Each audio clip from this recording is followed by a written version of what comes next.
6 o'clock in London, 1 p.m. in New York, 1 a.m. in Hong Kong, 3 a.m. in Sydney, 10 a.m. in San Francisco, and 10:30 at night in Mumbai. Greetings, good morning, good afternoon, and good evening, depending on where you are in the world. My name is Patrick L. Young. The IPO-VID live stream, Series 7, Episode 1, starts here.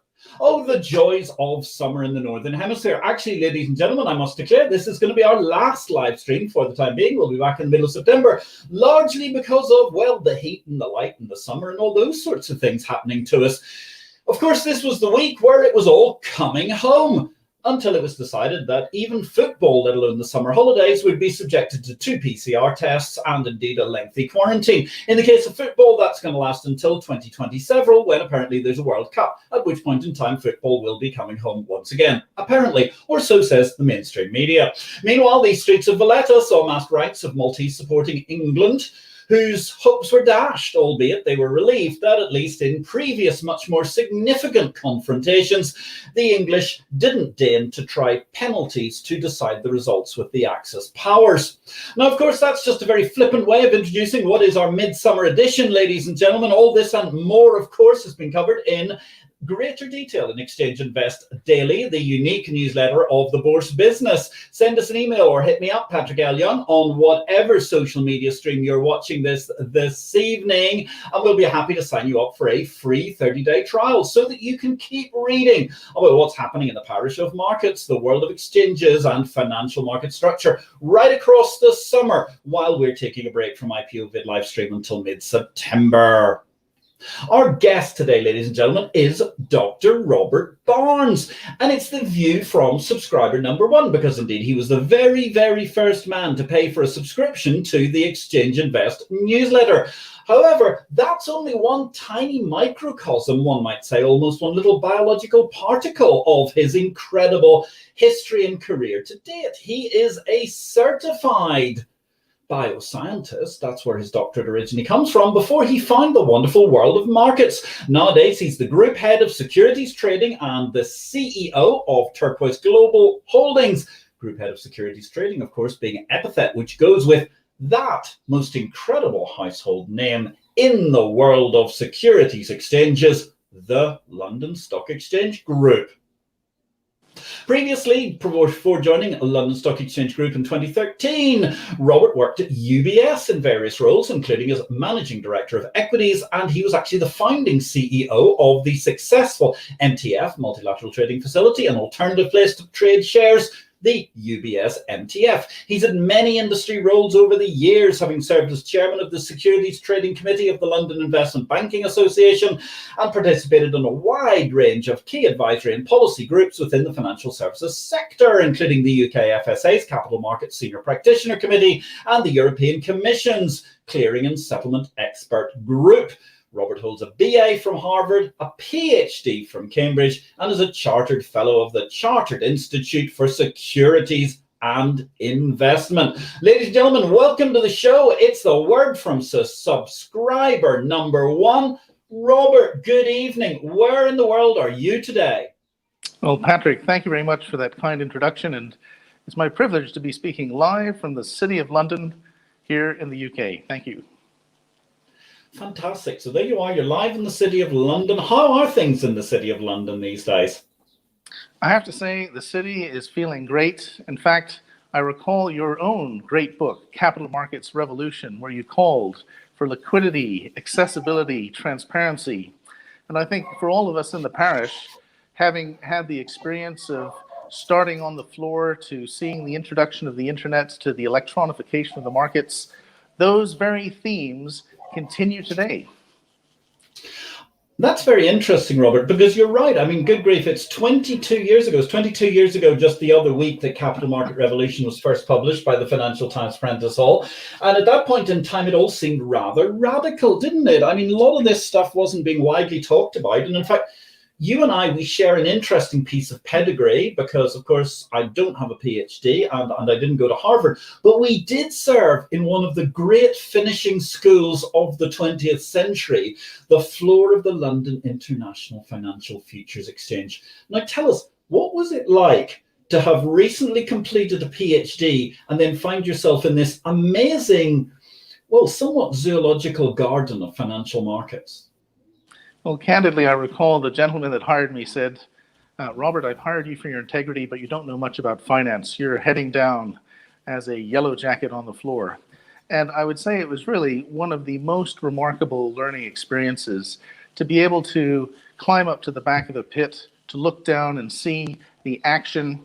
And when things became quiet, the seniors used to come up to us and say, look on the floor, pick up that discarded ticket, turn it over where there would be a blank side, and then let's practice problems. And that type of paying it forward, teaching us how to become good through learning by doing, I think that's a great culture that we'd like to carry on in the parish.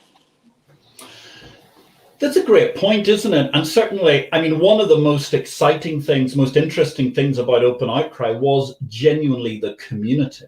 And it was incredible to go to, originally the floor of the Royal Exchange where we both started. And that was amazing because there you have the history going all the way back to Sir Thomas Gresham, who paid for the place, of course, a pivotal Lord Mayor of the City of London, the man behind what many people call Gresham's law about good money drives out, or bad money drives out good, which actually I would say is Copernico-Gresham's law, because Nicholas Copernicus was positing it a couple of hundred years earlier. But the history is incredible because certainly you're right. Everybody wanted you to learn. Everybody wanted the market to be better. And despite the fact that it was cutthroat competition for business, there was this amazing cooperative stance of people wanting to make a better market. That's right. And in fact, there was a code, whether it is, dressing well, understanding how to communicate, whether it's through hand signals or following the etiquette of how to share out orders to those that would match the prices. That type of transparency, that try of fairness, trying to always get a better result, trying to innovate to provide liquidity through market making at a time when the banks had the balance sheets to be price makers, whereas today, in the new world, they're mostly price takers. It's really been a phenomenal evolution from that great training area of the floor through into the introduction of electronic markets. So it's a great point, Robert. We saw this, we lived through this. And as you say, I wrote this book, Capital Market Revolution, in 1999. It was published on 1st of July, 1999, which in many ways foresaw a lot of what was going to take place. But nonetheless, it is incredible when you look today. Take Turquoise, the venue that you're running, and you see the volume that you're doing today is probably equivalent to what the entire London Stock Exchange was doing 20 years ago. Well, what's amazing is the beauty of the introduction of the internet allowed those of us to participate in the electronification of the markets. And when the order book was introduced into the London market, into the London Stock Exchange in October of 1997, as we got to 1999, just as you were writing your book, the London wholesale market, 1999, the average trade size was about £64,000 per ticket.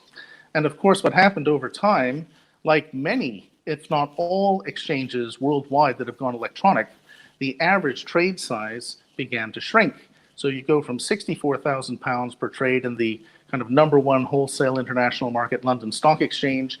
And by the time you get to 2008, just before the crisis, that size had come down to about £7,000 per trade.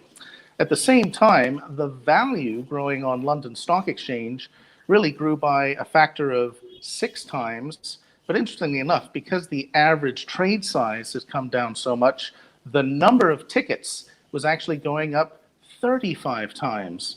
And with the introduction of trading, clearing, and settlement straight through processing, the ability to engage anonymously on electronic order books with the presumption of enforceability of contract meant that the confidence allowed people to really scale business.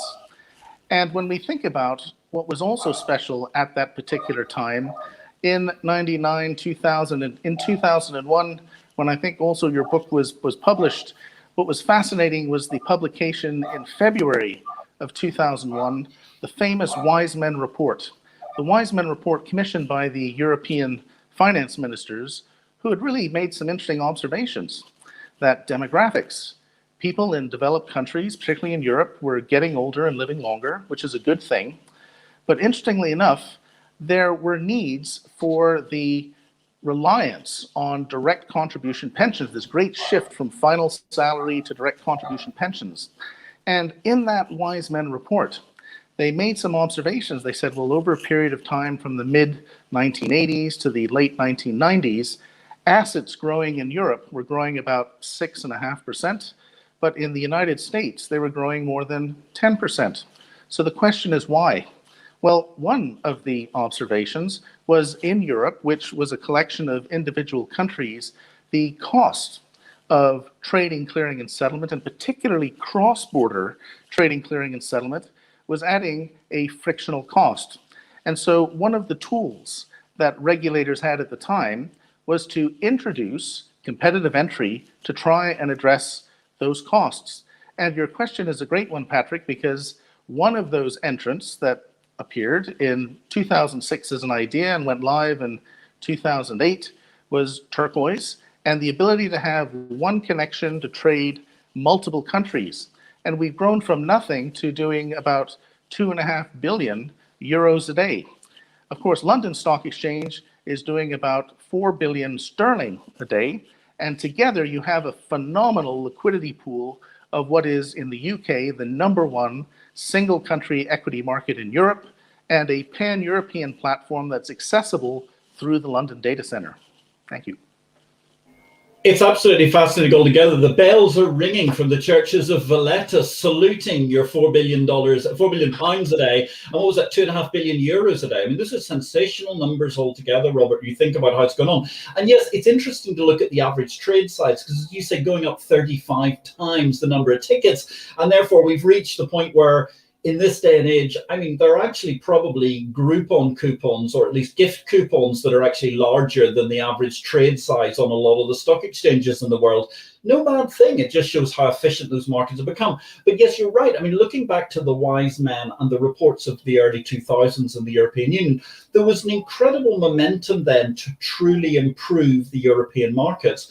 And I mean, we often talk about this thing, MiFID, Market and Financial Instruments Directive. And really, the original MiFID I was a sensational, great leap forward, to borrow a phrase from a different continent. It really, really revolutionized how everybody was able to go around about their trading when it was allied with the technology. Well, that's absolutely right. In fact, you know, people often joke that Markets and Financial Instruments Directive, MiFID, stands for many investment firms find it difficult. But the reality is that, in fact, the quality of markets in Europe, one could argue, are probably best from a regional point of view than anywhere in the world. And that's really meant in a spirit of cooperation and partnership.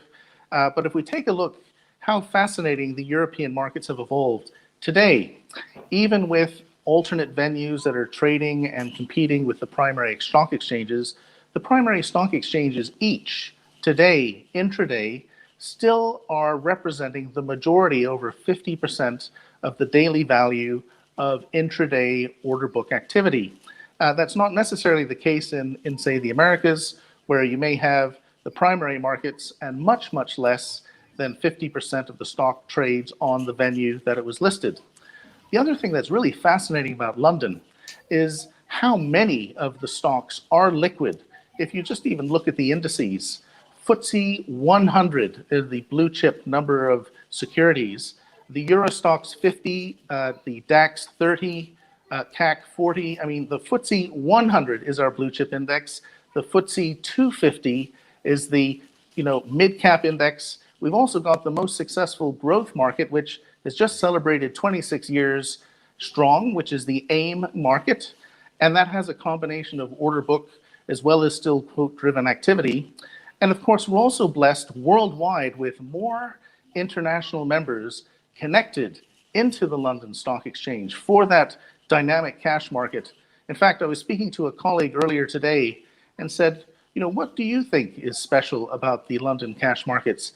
And he said, well, you're able to interact with liquidity you wouldn't interact with anywhere else just because of the diversity of members that are coming to London to connect. It's a fascinating point all about the diversity, Robert. It's really, really interesting. Ladies and gentlemen, I'm here this evening on IPO-VID live stream with Dr. Robert Barnes. He's the man who runs the Turquoise market in London. He also happens to be the group head of equity markets at the London Stock Exchange Group as well, amongst his many hats that he's worn over the years. If you've got a question for him, ask away. We'd love to hear from you. Also, please send us a little bit of love if you get a chance, and hit that like button somewhere around the social media screen where you're at. Just to put it in perspective, actually, I'm just having a look here on the Exchange Invest World's Most Influential in Market Structure, which was last published a couple of years back. I noticed you were running at number 172, Robert, in the overall list of 1,000 people. That's a pretty spectacular number, and that's why it's a delight to have you in the studio today. Meanwhile, so looking at these markets, London has got this incredible international footprint. You've got all manner of very, very, well, essentially, you know what it's like? It's like Paul Gallico. I mean, I've said this before, I'm sure many times, probably you've been bored with this at conferences, but when Paul Gallico was a famous novelist, he remarked that he still loved going and writing about the ball games for the New York newspapers on a Saturday night. And people said, why are you here? You're a wealthy novelist. And he said, well, he loved covering the ball games because all human life was there. And I think one of the things that was true of the Life Exchange, and is also true actually of what's going on now in the London Stock Exchange, all human life is there. It's quite an incredible array of market participants. So therefore, looking at that array of market participants, Robert, how do you see the next steps for London moving forward in terms of, I mean, how do you manage to grow that to be even more international, given the vast international footprint, for example? Well, you know, my humble view as a practitioner is to consider what are the special features of our landscape today. And I think what's really special is we consider London the international financial center. And the London Stock Exchange is the cash equities market at the heart of that international financial center. But the international financial centers in an electronic market have become to grow, and they come to grow into a network effect.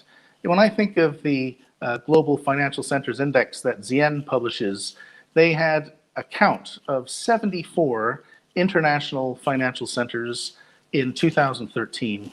The most recent publication, which came out in March of 2021, had 114. So the observation is the number of financial centers is increasing. So what's the insight?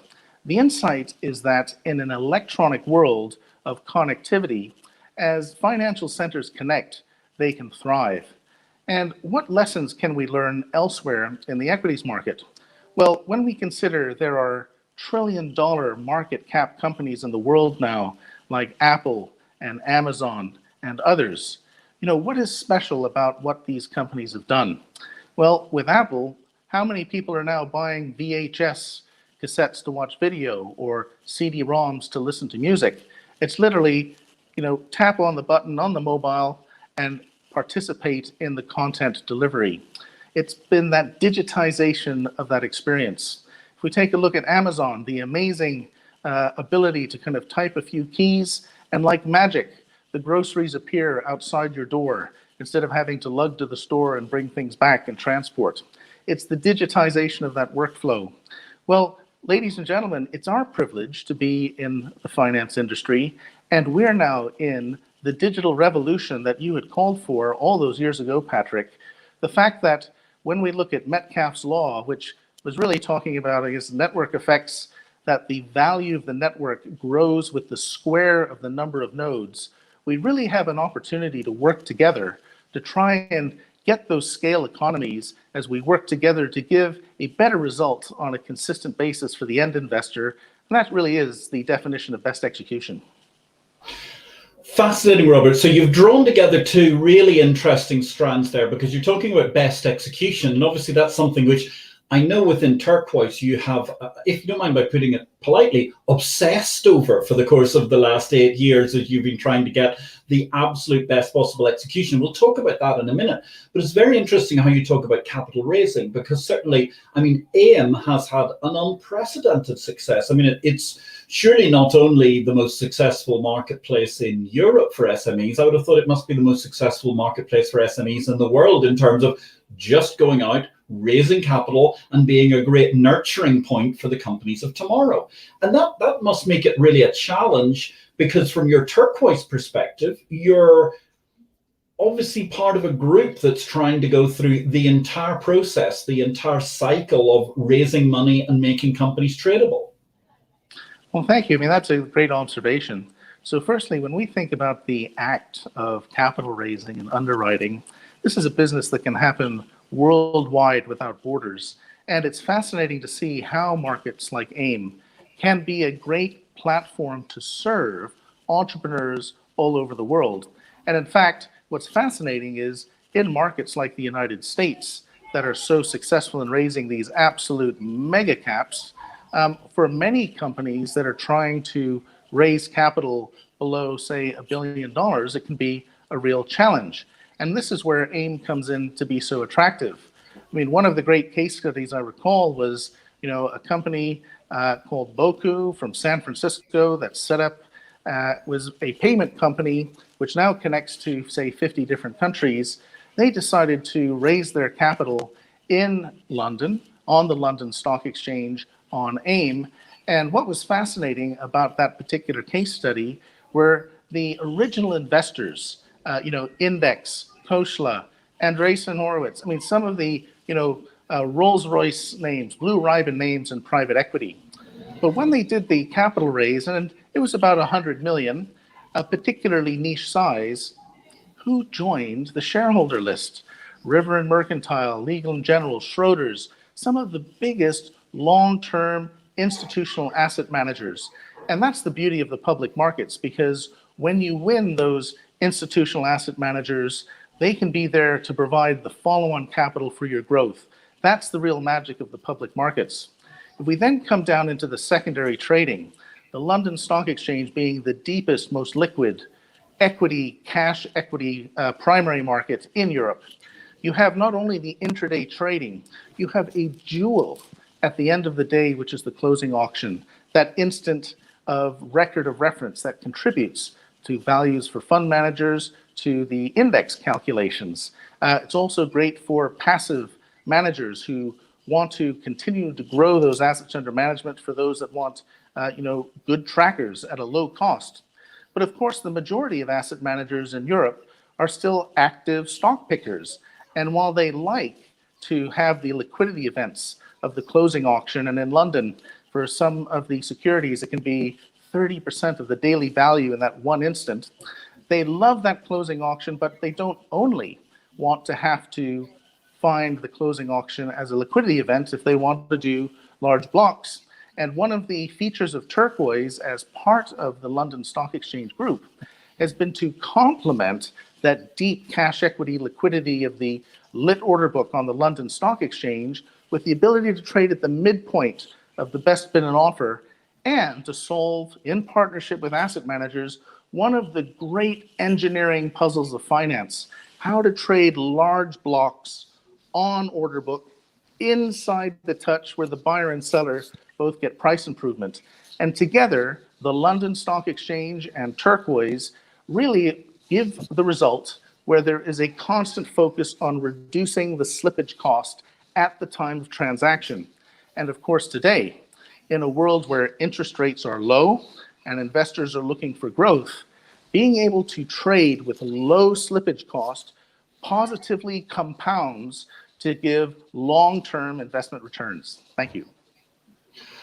Robert, fascinating. I was actually just on the cusp of going to ask you a block trading question, and then you jumped right into the middle of it and talked about it, which is really, really fascinating altogether. We've got a few questions jumping in, so I think we actually will go to those. Thank you very much, ladies and gentlemen. If you'd like to ask Robert a question, you've got 36 minutes at the moment to get your question in if you'd like to talk to him about something. Now, let me see. Well, actually, there's a big macro question. We got someone on LinkedIn. Hi, good to see you. Great to see you, Robert. How has the Brexit transition impacted Turquoise? Now, I appreciate this is an ongoing story, Robert, but just tell us a little bit about recent history. Well, thank you very much. Well, if you recall, the vote on the European referendum took place on the 23rd and announced on the 24th of June, 2016. And at that time, it was a bit of a surprise based on what perhaps the prevailing majority were expecting. And as a result, that 24th of June 2016 was one of the most volatile, most high turnover days of many primary markets in Europe. It was certainly a peak also on Turquoise, not just in our lit order book, but our dark pool. It was a peak day for the London Stock Exchange. It was a great success. Everything ran very smoothly. But what was fascinating is, as we had launched the Turquoise Plato block discovery service, we had deployed the service in 2013. It went live in October 2014 as the first members connected. We won the beauty parade with the Plato partnership in 2015 and really got things going in 2016. Well, about 3% of the value of our dark pool, of our midpoint matching, were blocks. As we come into the year of 2020 and the year before Brexit, which is the 4th of January 2021, the first day of Brexit, really two things remarkably happened during 2020.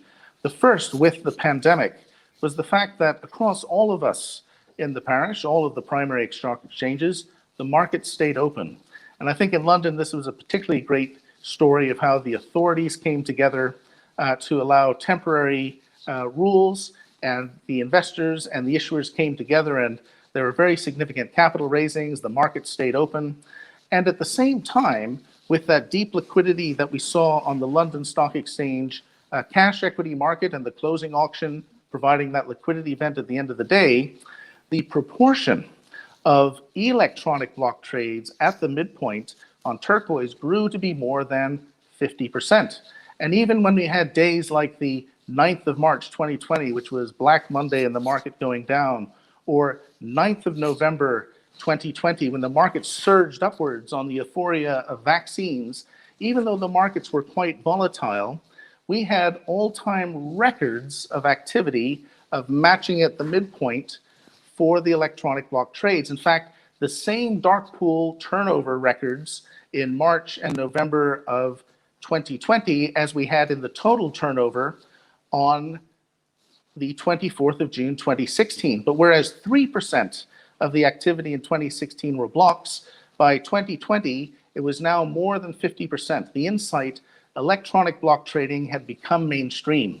So as we're now moving into Brexit, obviously the European securities trading obligation meant that European investors would be required to trade EEA listed securities only on a European regulated venue.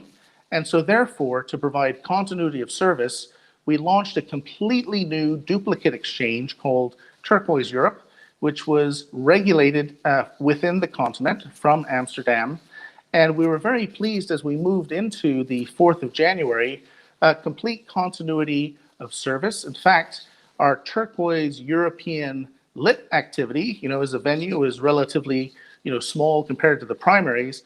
I'm pleased to say this year to date, compared to the average daily value of Turquoise Europe lit in January of 2021 to today, it's become the fastest growing EEA lit order book, and that's complementing nicely the liquidity in the electronic block trading and the significant trading on London Stock Exchange, which the London Stock Exchange cash equities has continued to trade, has had no real impact post-Brexit. And in fact, on the IPOs, we've had probably the best first half since 2014 in terms of number of IPOs, and very significantly, the companies that are coming to our market, something like 40% plus, are significantly tech and consumer securities.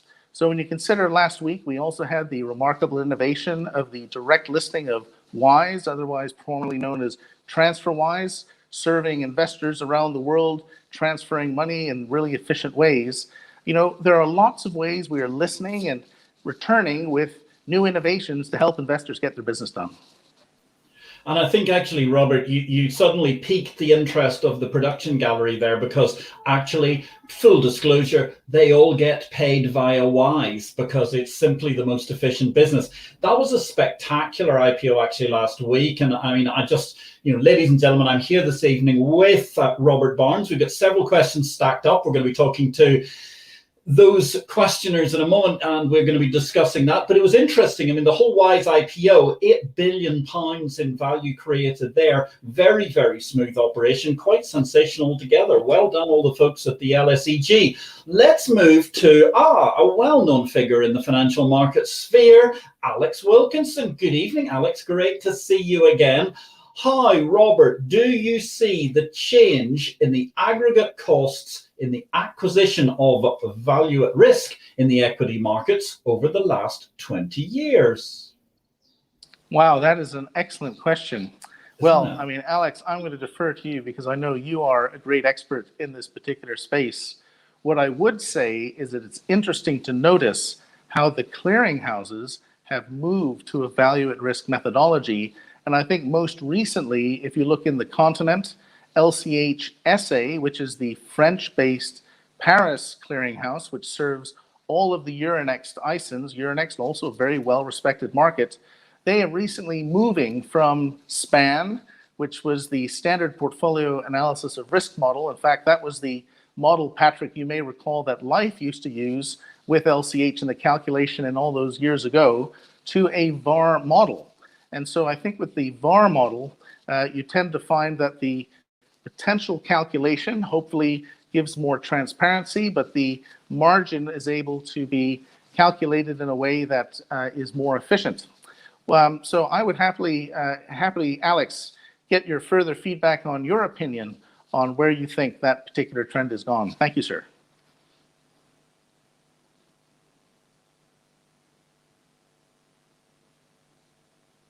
Really fascinating question. Sorry, it's the Demon Ice Cream van in the background. It's that time of the evening once again, ladies and gentlemen.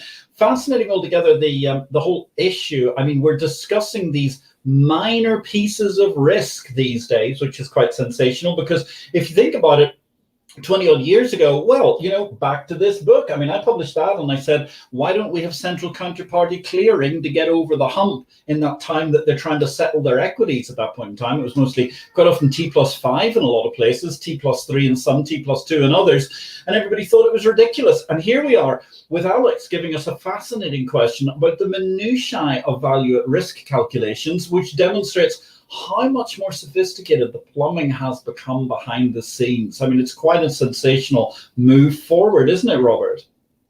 Well, I would add that if we take a look at the total costs of acquisition of equities, the explicit costs in terms of fees have come down significantly through competition and innovation, including, with great credit, to the primary stock exchanges like London Stock Exchange, who have introduced tariffs that have volume discounts. The fees have come down significantly at the trading layer. At the clearing layer, they've also come down very significantly. I think many can recall when it cost a public tariff of 65 euro cents to clear a single Dutch trade. That's probably down to a marginal rate more of like 2. So more than 95% of the costs have come out of the clearing layer. I think one of the great opportunities going forward will be what happens in settlement, because in settlement, as we take a look at innovations elsewhere in the market, distributed ledgers and others, and again, this is another topic, Patrick, that you're a great leader on, there's great opportunities for efficiency in the workflow. So that's on the explicit cost. On the implicit costs, we've also seen with innovation and choice of execution channels, one size doesn't fit all, but the ability to access a suite of execution channels enables one to get a lower overall slippage cost. And if one is following the best practice, that should contribute positively to long-term investment returns. Thank you.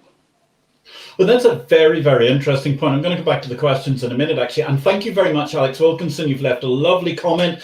Thank you for the answer. It was not what I was expecting, and definitely he's looking forward to an offline discussion, Robert. That's absolutely fabulous. Very, very interesting to look at this whole nature of the clearing, the settlement, the efficiency. I mean, when we were first on the floor of the Life Exchange, I mean, costs there for the major international banks nowadays, they've gone down to 95, or sorry, they've gone down by 95% from those levels for the retail traders. I mean, the retail traders were at like $200. Now they can do stuff on Interactive Brokers for basically nickels and dimes. And you look at the costs to institutional traders who are paying many dollars, certainly in double-figure dollars for most contracts and futures and options in the late 1980s. And now they're paying merely, nickels, dimes, handfuls of cents. It's incredible. And as you say, also the possibility in workflow, the possibility to reduce charges overall, and also obviously what Alex was getting at, the ability to reduce collateral, so important. And that actually brings me very elegantly to a great question altogether from none other than PJ DiGiamarino. PJ, good evening. Great to hear from you all together. So lovely to have you on the show. I do believe it's your first question on the IPO-VID live stream, not before time. I hope we'll see you back very, very soon. Robert and Patrick, do you have any comments on the July HMT, that's Her Majesty's Treasury, wholesale market review, and where you can already see areas where we'll have divergence between UK market structure and the EU's MiFID II? Joy. Well, PJ, thanks very much. You are one of the great icons of the innovation of RegTech, and that's a great question. I think the opportunity now that the UK is separate from Europe is to listen to the community of users that want to keep those regulations that facilitate straight-through processing, but also to take a look at where there may be some opportunities to change, to give some more competitive opportunity. I think areas where people are expecting some change are the kind of minutiae of rules that were put into the level 1 text of MiFID II, things like the double volume caps, which may have had an intention to try and drive small trades of dark pools to lit order books, and unintentionally had the opposite effect. They saw a rise in new venues like frequent batch auctions, rise in systematic internalizers, not just from the banks that were no longer allowed to do broker crossing networks for equities, although they could still do things like that for other asset classes, but also many of the liquidity providers who prefer to trade on the lit order books of stock exchanges, also creating their own systematic internalizers, massively increasing fragmentation. But hopefully, ultimately, with the sophisticated investments made by investors, a virtual pool of liquidity that's still serving the end investor. So we're just at the start of this journey of looking at not just the HMTs and the FCA's wholesale markets review. The European authorities are also looking at a review of MiFID II, and this is a very healthy time to be taking a look at the very framework within which we can behave as an entrepreneur. Thank you. Very interesting. I mean, the points you're raising there, Robert, because I must admit, while I think MiFID, the original MiFID, was a fantastic thing, it really fundamentally thrust forward the concept of a European capital market and made it a potential thing that hopefully one day will actually reach its potential. I have to say I have huge misgivings about MiFID II. I mean, it very much struck me always as being like the ultimate sequel, where we've seen so many great movies made, first of all, like Star Wars, and then we all go and watch The Empire Strikes Back, which had 3 times the budget and 5 times the crew, and goodness knows how many other multiples, and actually we all ended up feeling somewhat disappointed. And I've never really been satisfied with MiFID II. What I'm interested, though, is this. If it's my reading of it, the wholesale market review and the divergences that seem to be coming out in that seem to me to be very much in favor of pushing business away from platforms, or at least away from the exchanges, and back towards the banks. Is that a reasonable perception, or am I just misreading the rooms here? Well, I think this is an important time for us as a community to consider where we've come from, the significant technological investments that we've made, whether they are the issuers, the intermediaries, the investors. I mean, the buy side have had to do significant investment, the sell side an enormous technological investment into smart order routers to be able to manage the physical fragmentation to provide a single pool of liquidity. At the same time, the margins have come down dramatically on the industry. It's become very challenging for many of the member firms in the parish to actually operate profitably in certain types of business. And we've got an opportunity to think about, well, what really matters when we take a look at a market? One, structurally, does it work? Two, commercially, can we do it that's attractive? And three, in a framework where we're providing transparency, competition, investor protection. And one of the great opportunities of having a stock exchange is, well, we have to spend a certain amount every year on CapEx and to maintain an orderly market. We're here also to listen as we are constantly investing to try to do things once that we can syndicate the cost through the digitized network, so those intermediaries and those investors can focus more on what their real points of differentiation are. So I guess my humble call to the parish and the community is, at the London Stock Exchange, we are listening. We are ready in this new world of digitized capital markets to hear what can we do to be aligned with the collective business models of our industry. Thank you very much. Very interesting altogether, Robert. And certainly there seems to be quite a lot of model debate going on at the moment, which I welcome. It's really interesting when you think about how relatively static exchanges were for umpteen hundreds of years. I mean, you can read Confusion to Confucianist by Joseph de la Vega about 17th century Amsterdam, and it really looked like the life floor in 1980 something or other. It's quite fascinating. Loads of questions coming in. Thank you again, PJ de Mourinho. What a thought-provoking question. It was really, really interesting. Ladies and gentlemen, send us a little love if you get a chance. Please like us, hit that like button across the bottom of your screen, and most significantly, ask us a question if you'd like to have one for our great guest this evening, the boss of Turquoise, Robert Barnes.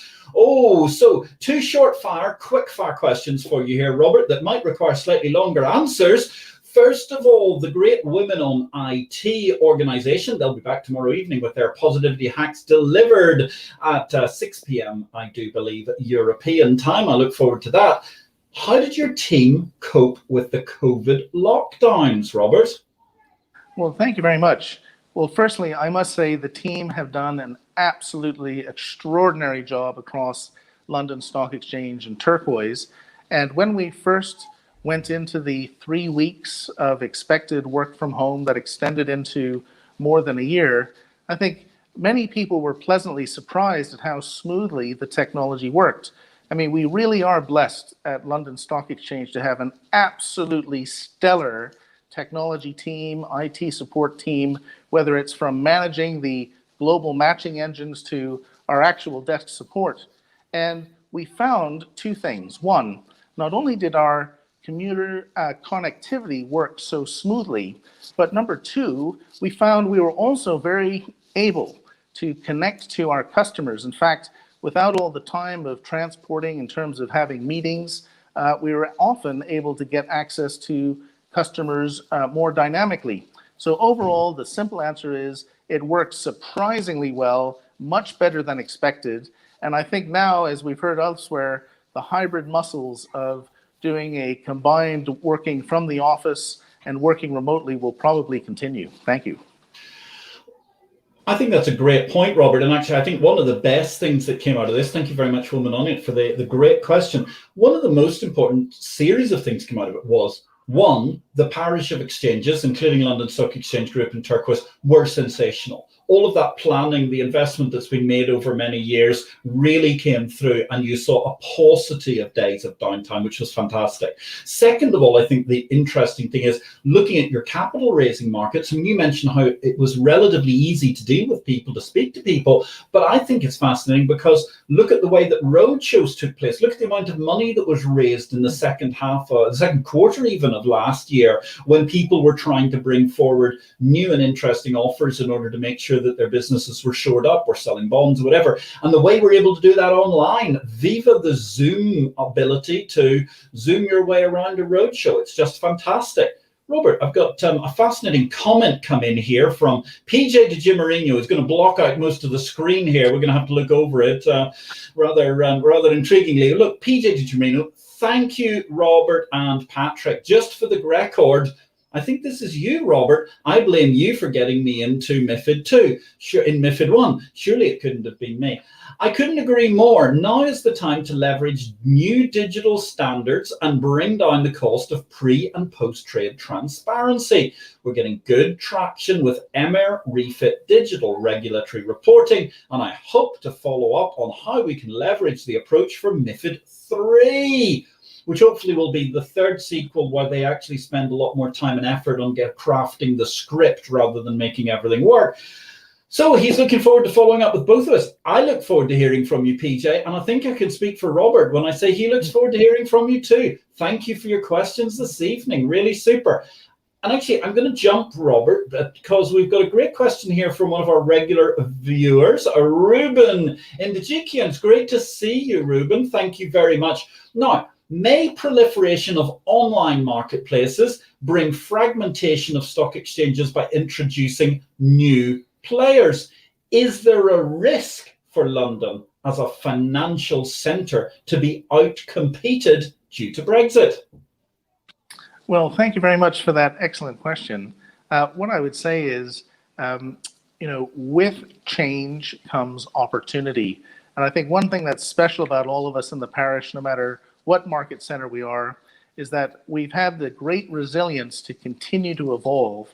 And we have an opportunity, UK and European capital markets, to really grow at a time when interest rates are low and the demand for growth is high.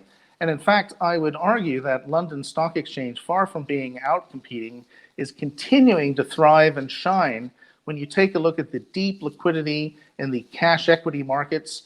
When we take a look at the type of companies that are listing, not only have we been the traditional global leaders in things like oil and gas and energy and banking, we're now becoming a destination of choice for fintech and large tech companies. But perhaps what's more interesting is with this trend of rising international financial centers, the proportion of companies that are coming to choose London for their international listing or even dual listing with their own market is going up. Because how many remember January 2015, the surprise announcement when the Swiss National Bank did the change to the cap to the euro? And then coincidentally, the next week, the European Central Bank started what is effectively quantitative easing. And that effectively has led into continental Europe the reduction in interest rates, in fact, in some countries, negative interest rates. So when you consider the population dynamics of people getting older and living longer, which we said is a good thing, but putting money in the bank is not giving the return that we'll be needing for long-term financial health, one needs to take a look at the equity markets. And at the same time, we started to see from 2015, 2016, 2017, two remarkable trends. The first one is when we took a look at our stock universe, we started to see more and more activity down the market cap table as investors were searching for growth through liquidity in mid caps and small caps, and they were succeeding in finding that liquidity on London Stock Exchange and Turquoise. The second really fascinating insight was that companies from countries that didn't have negative interest rate were finding significant international investment demand in London. And we've also seen a number of really tremendous success stories of joint listings. Because if you consider that many financial centers start with a debt market, then an equity market, and then they may do privatization programs where the local equity market may not have capacity to absorb the full size of the listing, London Stock Exchange really is the #1 destination of choice for these companies to raise visibility with customers, with their supply chains. And I'll give you just a couple of examples. If we think of Slovenia in 2018 and the privatization of NLB, the largest bank IPO in EMEA that year, it listed jointly in Slovenia and in London. And even with a majority of capital raised in London, which went straight back to the country, seen as a great success. If we look at Kazatomprom, the largest uranium producer in the world, also chose to list jointly on their brand new stock exchange, AIX, in what is now Nur Sultan, in the heart of the Astana International Financial Center, and on London Stock Exchange, a great success. In fact, another big company, Kaspi, a huge fintech payment company from Kazakhstan, listed last year and in a year has tripled in value. What's remarkable is the access to, in fact, liquidity, accessibility, transparency, the very call to action from Patrick's Capital Markets Revolution. You can find that in London, and you can find it deeply. Thank you very much. Ruben Indijikian, I think that was an incredible manifesto for the future coming out there from Robert, and certainly a very strong understanding of just what makes London the cosmopolitan financial centre that it is. So let's change gear actually just for a second, Robert, and I've got a fascinating little question from you here. Ika Paguo, good to see you this evening, Ika. Thank you very much for your call. Hi, Robert. Active versus passive. What's the outlook for the future? Well, this is an excellent question. Well, the beauty is choice is great for investors. The rise of passive indexation in terms of assets under management, all of the objective statistics show it growing very dramatically, but active stock picking still is in the majority in terms of values that are out there.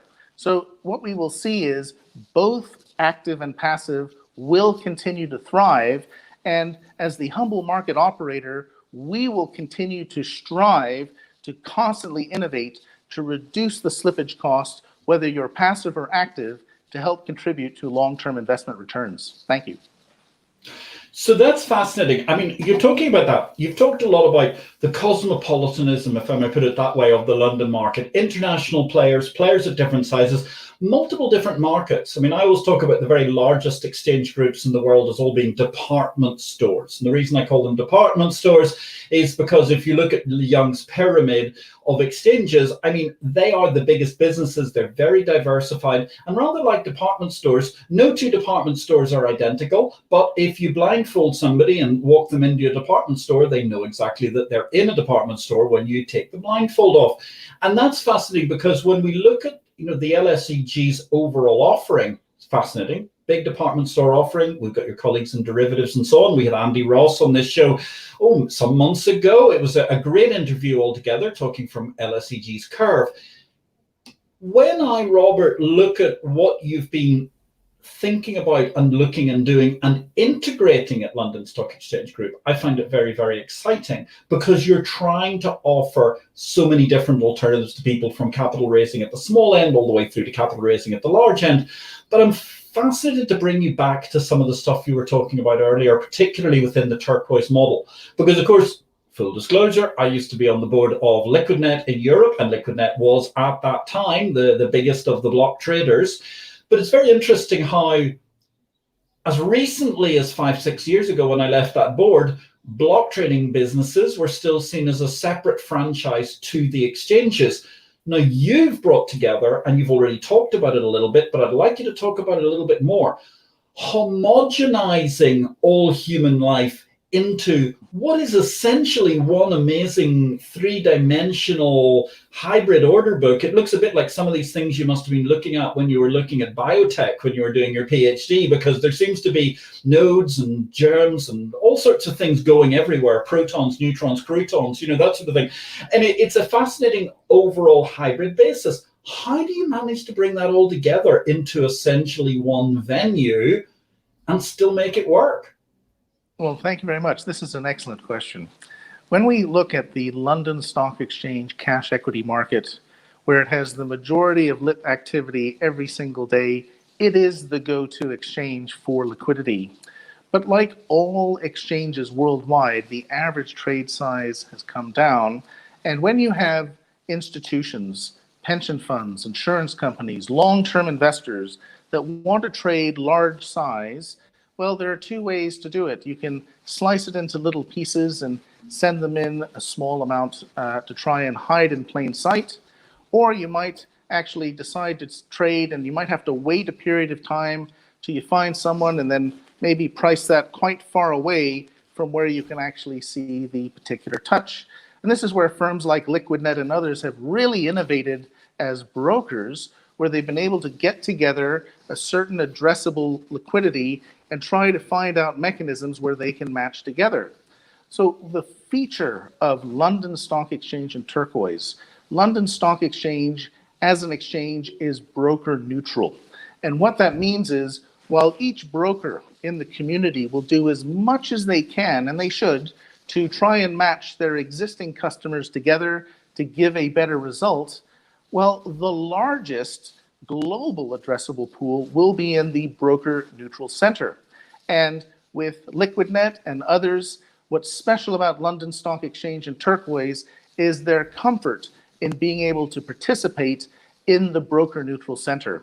And so with the small trades that happen, but a large value when you sum up a large number of small trades on the London Stock Exchange lit order book, and innovations like Turquoise Plato and Turquoise Plato Block Discovery that we're very grateful we have refined in partnership with the asset managers who've told us how they like to execute. They want a safe, quality price. They want to be treated fairly. They want to trade at the midpoint so the buyer and seller both get an equal benefit of potential price improvement, and to still do it in large size without market impact. That has been a phenomenal coming together of the community, of the value chain, the buy side, the sell side, and the humble market operator to really innovate, to reduce that slippage cost, to give a complement to the lit order book that together work really well. Thank you. On that interesting, fabulous, incredible clustering together, the comprehensive clustering all together, we've got time for a comment by Ruben Indigikian. I'm delighted to see we've got Chris Pryor-Williard in the house asking a question. Going to go there in just a second. Great to see you, Chris. Ruben Indigikian, thank you, Patrick, for organising such an exciting discussion with an excellent speaker. Oh, thank you very much, Ruben, for paying attention and asking a question of our fine, humble market operator this evening, Robert Bounds. It's a joy to have you in the studio for IPO-VID live stream. Now, Chris Pryor-Williard, he's got an interesting question. Hello, Chris. I would be interested to know whether London Stock Exchange Group's lack of a CSD, a clearing and settlement depository, within its structure portrays little desire for fully integrated securities market.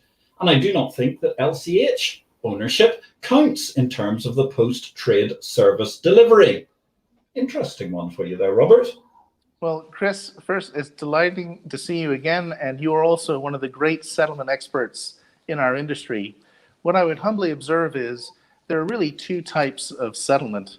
For those instruments that are generally cash settled, like financial derivatives, clearinghouse really is the layer where a lot of that activity happens. And, you know, it's a great privilege to be part of a group, London Stock Exchange Group, that has LCH and SwapClear, which has these enormous numbers of a quadrillion a year of helping firms manage the risk, where you have a much better understanding of risk, and we hope it doesn't happen, but in the event of a default, a much more efficient release of collateral. But your question really comes down to the physical settlement, whether it's of equities, bonds, and others. And what I would humbly observe is, in the London Stock Exchange cash market, we obviously settle directly into Crest, or what is today Euroclear UK and Ireland, as well as Euroclear Bank in terms of the international order book. So all of the global depository receipts we've got, you can trade Samsung, you can trade from Korea, you can trade Reliance Group from India, and of course all the big mega caps of Russian securities and others from around the world. You can also trade a great innovation in the exchange traded funds, exchange traded products that are internationally settled. One of the great puzzles that the European ETF market has had is that the same issuer has had to list in multiple exchanges the same ETF with the same ISIN identifier. You'd find listing in London, Italy, France, Germany, Switzerland, and the Nordics. And of course, because most of the activity is trading off order book, the market maker would be trading and every now and then accidentally settle in France instead of Germany, get a fine, blow the P&L for the month. Well, that, as an industry, we came together and tried to settle into one place. And, you know, working with firms like BlackRock and others, and with Euroclear Bank, now something like 90% of our international ETPs and ETFs are settled directly into Euroclear Bank to kind of minimize those fine costs on the industry. And then when we come to Turquoise, where it is possible to trade UK, Swiss, and European securities of 19 European countries. We actually straight through process to 20 settlement destinations. That's 19 country CSDs as well as Euroclear Bank. So you can also trade all of the GDRs on the London Stock Exchange, the Shanghai London Stock Connect success on London Stock Exchange and Turquoise, the AIM securities and others. All of these things can physically settle. So the humble response would be the access to the settlement destinations are available, particularly in a digitized world. And just like mobile phones, when we pick up a phone and dial a number and speak to someone around the world seamlessly, this is where our capital markets are beginning to evolve. And I think for highly regulated markets like equity markets, where historically they've developed electronically within the regulation and within the electronics of a silo per country, the cross-border dynamic is really beginning to emerge. And who knows, maybe it could become like the FX market, where 2 days after trading, FX settles, 2 days after trading, equity settle, currencies trading 24 hours a day, the developed ones settling in one place, CLS. Who knows where the equities will go next? Thank you very much. What an amazing answer. Thank you very much, Robert. It's absolutely sensational. Quick tour de force of everything in the world of settlement. That's a fascinating number. 20 different settlement depositories from the LSEG. I hadn't realized you had quite the connectivity. That truly does cover an incredible part of the world, particularly given the international securities that are in Euroclear Bank in particular. Well, look, I mean, thank you very much, Chris Pryor-Williard, to that excellent question. I want to come back to this, actually, because you started the discussion by very kindly mentioning capital market revolution. And we've discussed a lot about what's happening in terms of how that has processed over the course of the years. Robert, where does the capital market revolution go next? Well, I mean, being a humble student of your great works, Patrick, I think the digitization of the capital markets value chain will continue. I think there's a great opportunity for all of us in the parish to consider how can we realize these phenomenal economies of scale as we digitize capital markets, from the digitize and automation of documentation to the issuance, safekeeping, and trading of securities in a digital world, to an access on your mobile phone in order to be able to access choice, diversity, and your portfolio. In fact, I think the digitization and automation is a very significant feature. And if you don't mind me sharing a particular innovation that we've developed within the London Stock Exchange, is LSEG-flow. It's our ability to digitize and automate documentation that tends to be very numerically intensive, human involved with potential for human error, the need to have complex and confidential negotiations. And we've started with one of the lowest commodity but very high volume products, which are medium-term notes.